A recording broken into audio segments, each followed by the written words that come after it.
室温超过30度，刘文君却穿起大外套。等一下抛的时候，那个树皮会弹，所以要穿多一点，会划伤皮肤，所以要穿厚一点。制造樟脑油的第一步，除了保护措施，也非得全神贯注不可。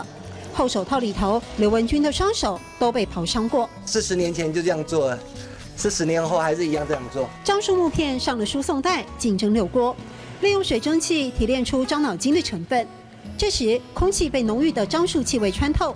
对刘文君而言，这也是属于父亲的味道。就想到，以前，父亲在这边做的时候工作的样子啊。樟脑寮是父亲留给刘文君唯一资产。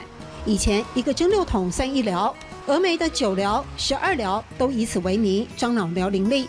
如今只剩刘文君还守着北台湾硕果仅存的唯一。他有跟我讲说，以后不要做的，这非常辛苦，非常累。水蒸气连带樟脑精冷却后会油水分离，捞油再次冷却才能取得樟脑沙。天然的就是透明无色的，这才是真正的樟脑油。所以大家现在讲说，天然嘅清厚，无添加化学成分，冇添加化学成分，天然的最好，没有加化学成分。 1000斤的木材只能提炼12斤的樟脑油，以前1天可以做出30多斤，对刘文君是天文数字。